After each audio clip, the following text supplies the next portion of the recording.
Thanks. Our top story talks between the top defense officials from China and the U.S. U.S. Defense Secretary Chuck Hagel met with his Chinese counterpart, General Chang Wanquan, at the Pentagon on Monday. It is the first time the two leaders have met face to face. CCTV's Jessica Stone was at the Pentagon. She joins us now from the newsroom with the latest. Jessica.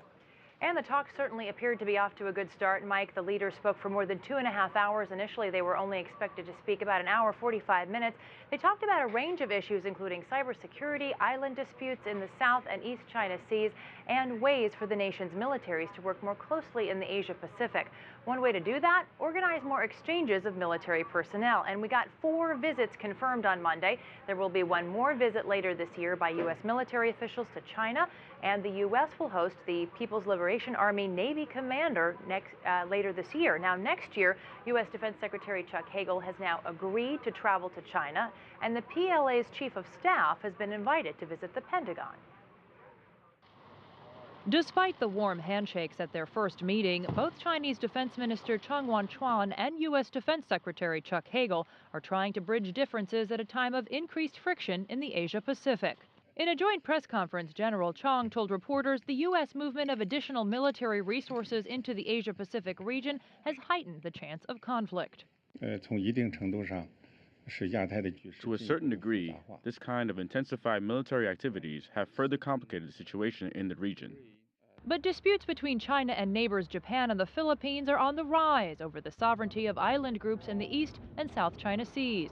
The U.S. has military alliances with both the Japanese and the Filipinos.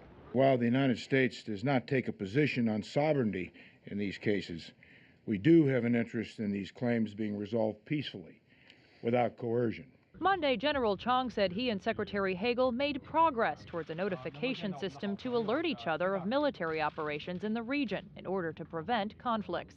China and the U.S. have also stepped up their military cooperation around the world, including their second counter-piracy exercise in the Gulf of Aden this weekend, the first Chinese disaster relief and humanitarian assistance exercise with active force in Hawaii this November, and Chinese participation in the Rim of the Pacific, or RIMPAC, naval exercises next summer along with nations like Australia, Japan, and Indonesia. Former CIA China analyst Chris Johnson says Chinese participation is unprecedented. So I think there's a lot riding on this, especially in terms of perceptions in the region about the ability of the U.S. and China to get along.